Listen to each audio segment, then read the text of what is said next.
Jeg har valgt, at mit produkt skal være et interview med min mor om hendes fætter Henrik, som har oplevet tsunamien i 2004.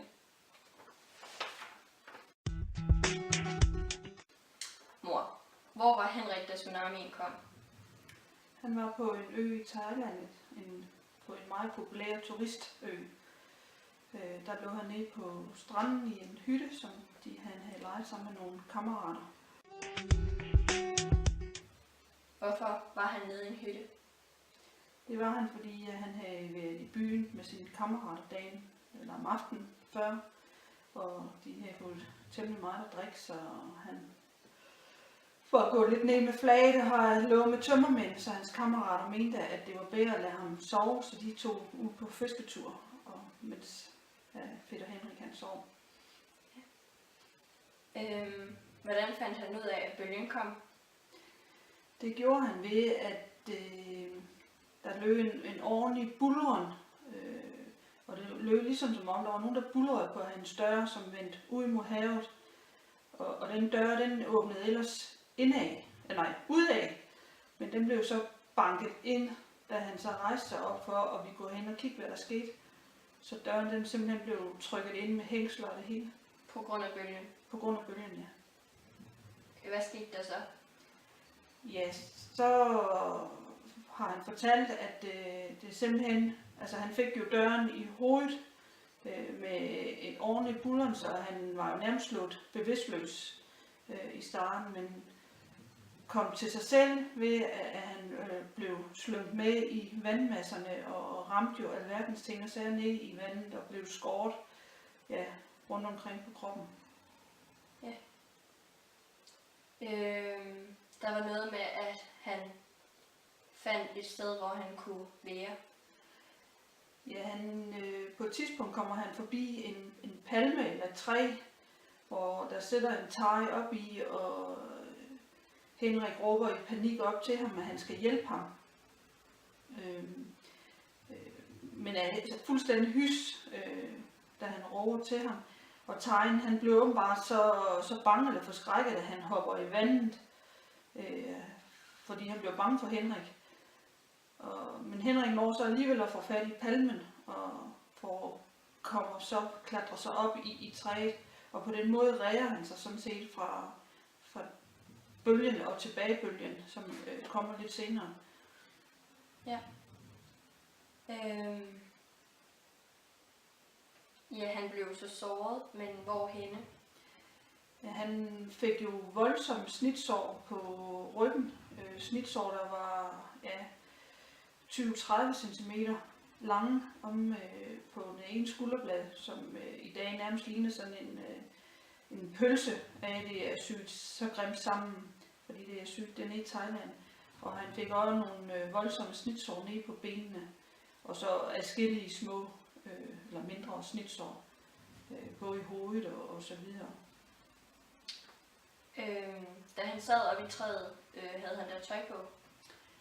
Nej, altså han lå jo og sov, og det var meget varmt i Thailand, så han havde ikke en træ på kroppen. Og det er jo så klart, det har han jo ikke kunnet nå at få på, så han sad op i træet uden noget tøj på, og hang op i træet, og så folk lige forbi ham, både lige og folk, der var i live, som fløj på et eller andet, og det havde været en voldsom oplevelse. Ja. Hvordan fik han hjælp? Ja, da bølgen var trukket tilbage, var han så kommet ned fra palmen af.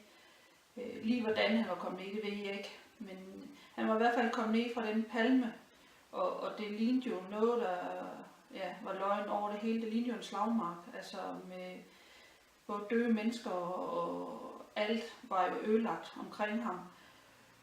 Og han var også meget skadet, så han fik hjælp af nogle thai til at komme ind mod byen.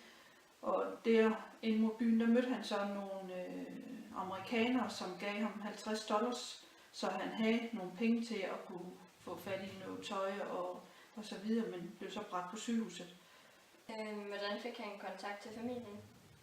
Lige præcis hvordan vi fik kontakten, det ved jeg ikke, men vi fik i hvert fald besked fra min moster og hans søster, at han havde været med i tsunamien, og han heldigvis havde overlevet. Men der gik jo mindst 14 dage, inden vi rigtig vidste noget, og hans kammerater kunne jo ikke finde ham, for de var jo ude på vandet, og Henrik var jo slet ikke det sted, hvor de ellers boede, fordi han havde blevet slynget med af den bølge der, så han var et helt andet sted på øen. Ja. Så hvordan overlevede Henriks venner? Sådan? Det gjorde de ved, at de havde været ude at fiske, så de var jo langt ude på havet. Så for dem havde det jo ikke været på samme måde, at bølgen havde kommet. Altså der var selvfølgelig kommet en kæmpe bølge, men når man sidder i et skib, der bliver man bare løftet med. Ligesom hvis det havde været en mindre bølge, men her var så bare en kæmpe bølge. Ja. Så de havde jo ikke oplevet det på samme måde. Man kunne jo godt se derinde af, at der var noget, der var rivende galt. Så hvad tænkte I på, da I fandt ud af, at en tsunami havde ramt Thailand, der hvor Henrik var? Jamen det var, om han var direkte var ramt af tsunamien, altså af bølgen, og om han var kommet til skade, når man overhovedet var i live. Det vidste vi jo slet ikke. Kom han hjem til Danmark, og hvad skete der? Altså han kom jo hjem til Danmark, fordi det var en ferie, og der var han jo på sygehuset her hjemme i lang tid, for der var jo mange skader, der skulle ordnes og repareres på, og også nogle af de ting, der var lavet inde i Thailand, som ikke var lavet så fint. Ja.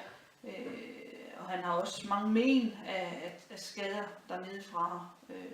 Han er jo blandt andet halt på det ene ben. Men der er jo også mange ar på sjælen, kan man sige. Altså mange ting, at man får ved, at man har oplevet sådan noget grimt noget. Ja. Tog han nogensinde tilbage til Thailand?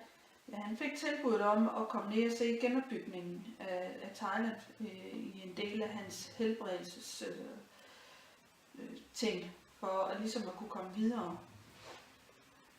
Hvad har han lavet siden? Den oplevelse har gjort, at han har valgt at bo i Thailand og være med til at bygge nogle ting op dernede. Han har blandt andet fået et dansk bageri op. Han har så valgt ikke at bosætte sig på den kyst, som tsunamien den blev ramt af. Da det er et sted, hvor de er mere udsat, men har valgt sig på den modsatte kyst af Thailand, men hvor de stadigvæk også har lidt uvejr. Hvad med familie og så videre? Jamen, han har været gift med en thai og har en dreng med en thai, men som han desværre ikke har noget med at gøre mere. Så, men han er ved at stifte sig en ny familie, også med en thai. Ja.